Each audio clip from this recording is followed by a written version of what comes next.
where I saw him. He was 27 years old. He was in the prime of his career, and he was the elite of the elite. And that's how you got hooked. I got hooked behind the scenes. I went there the next day. I signed up, and I was there every fucking day, every day. Yeah, I became obsessed. Interesting. So I didn't want to do anything that fucked me up.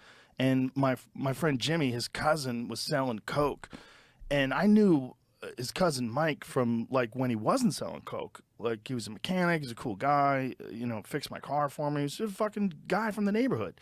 We hang out with him. And then him and his girl got into coke bad. He was selling coke, and then he was just emaciated. He looked like he got bit by a vampire. And they would hide they had an attic apartment. They would just go in that attic apartment and do coke every day. And I was like, fuck coke. That's hardcore to get like hooked like that. He got hooked. Well, he was also selling it. Yeah. So he had all this access to coke. But it was people in the neighborhood. I saw them doing coke, and they just wanted to do coke all the time. They wanted to get out and do coke. And as a kid who was like, finally, I was a loser my whole life.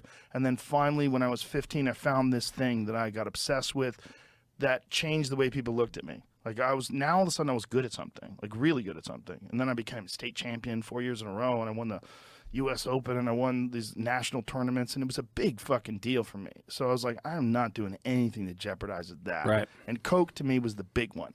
Like I knew that was it. I feel like if I got drunk, in which I did occasionally, I would feel like shit the next day. I couldn't train well.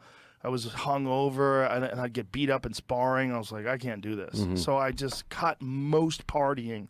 Like I smoked pot a handful of times. I got drunk a handful of times during high school and in my early 20s. And then in the comedy world, coke was a problem with there too.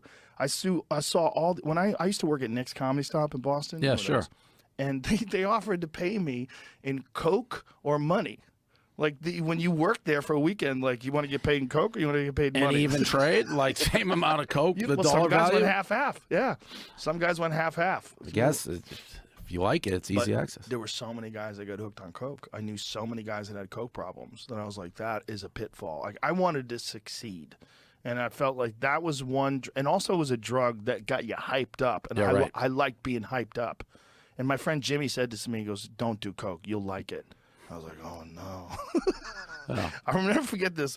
It was me and my friend Steve. We were driving home from Kelly's Roast Beef in Revere, Massachusetts. Yep. And we're overrated. Yeah, it's a little overrated. The beef is, but yeah, the clams are pretty good. Yeah. So we were driving, and there was a car next to us, and they had the dome light on, and there was a girl in the back seat doing blow off a mirror.